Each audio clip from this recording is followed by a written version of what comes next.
Semoga kita semuanya tetap dalam lindungan Allah Subhanahu wa taala, dan juga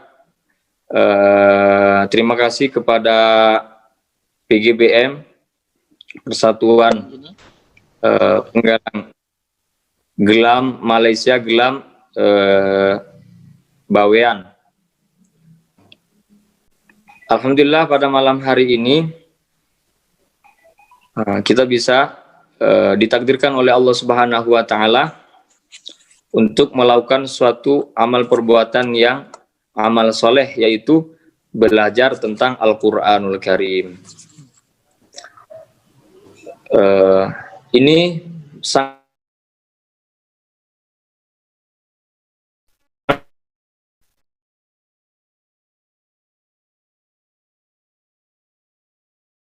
hadirin mustami yang mendengarkan, karena setiap kita itu pasti membaca Al-Quran dan akan membaca Al-Quran dan mengajarkan Al-Quran kepada anak-anak kita nanti.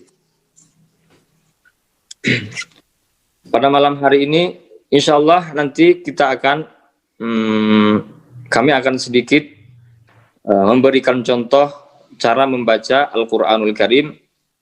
Alhamdulillah, karena pertolongan dan bantuan masyarakat Gelam, baik bantuan mengajar saya dulu waktu kecil atau bantuan yang lainnya, mensupport, memotivasi untuk supaya tetap mengaji Al-Quran sampai pada detik ini, itu tidak kami lupakan. Alhamdulillah. Nah, dikarenakan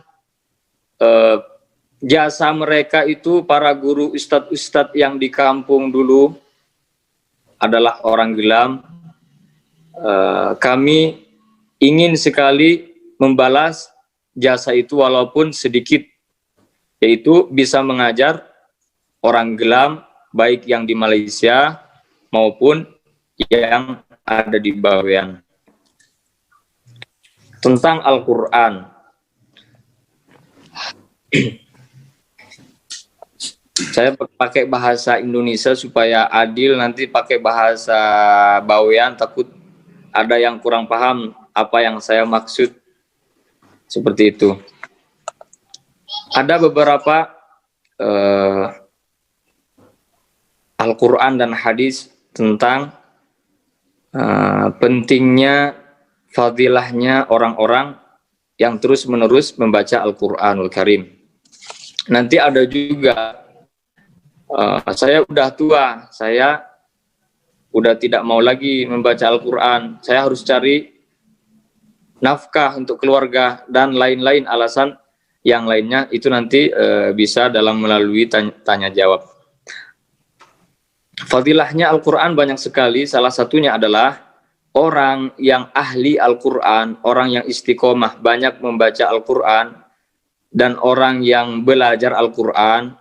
Terus lagi yang ketiga, orang yang mengajar Al-Quran. Yang keempat, orang yang membantu sistem belajar dan mengajar Al-Quran. Orang yang seperti ini oleh Allah Subhanahu wa taala ternyata sudah dipilih sama Allah Subhanahu wa taala. Jadi kalau di antara mustami ternyata saya kenapa kok sering membaca Al-Quran. Nah, kalau ada mustami yang seperti itu, ketahuilah itu Allah yang mentakdirkan orang tersebut banyak membaca Al-Quran.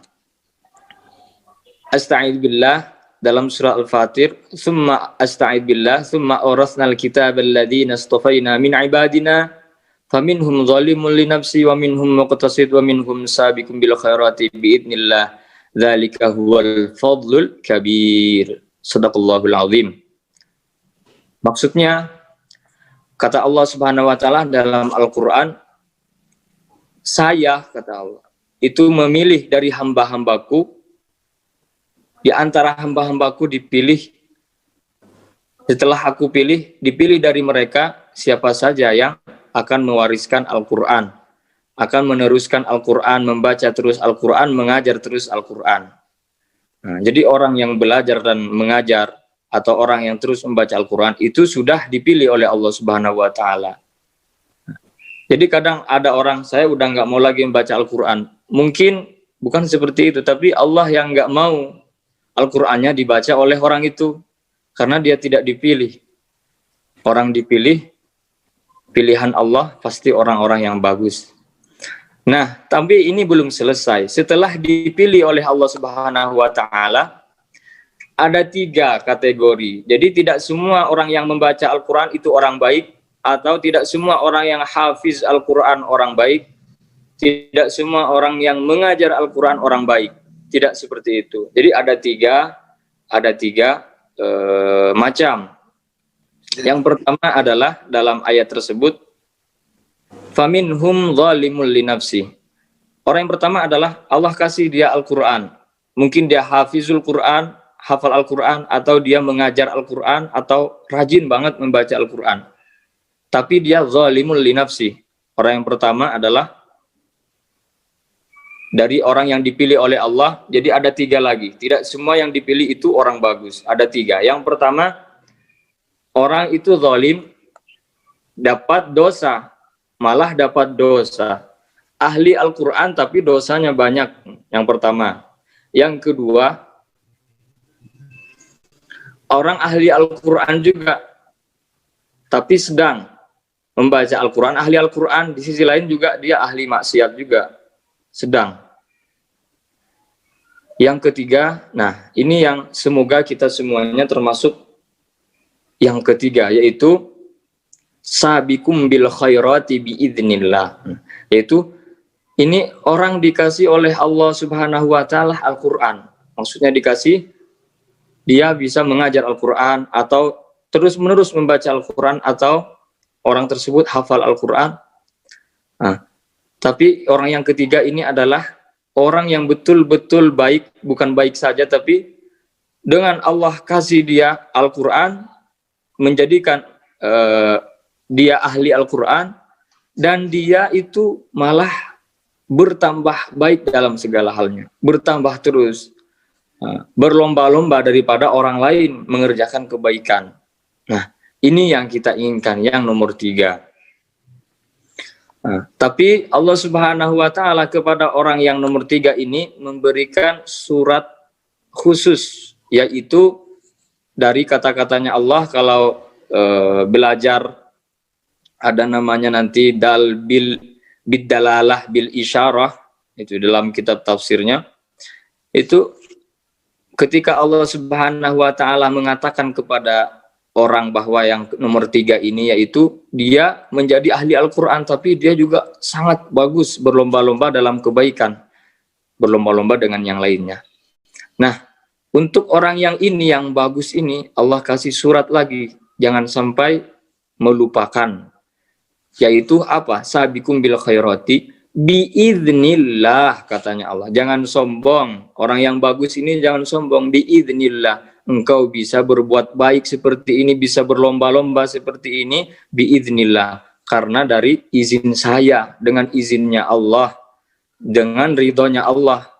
Jadi Allah membantu dia dalam berbuat baiknya. Makanya ketika kita sedang merenung, kenapa saya alhamdulillah, saya banyak banget bisa sering-sering membaca Al-Quran, alhamdulillah, itu perlu disyukuri. Tapi jangan sampai sombong. Dikarenakan apa? Dikarenakan biiznillah, katanya Allah. Orang tersebut bisa berbuat baik karena izinnya Allah. Dzalika huwal fadlul kabir. Inilah orang yang ketiga ini merupakan fadilah dari Allah Subhanahu wa Ta'ala, fadilah besar dari Allah, keutamaan besar yang Allah kasih kepada orang ini. Makanya itu poin yang pertama, yaitu kita perlu menjadi orang yang sering membaca Al-Quran, atau mengajar, atau membantu.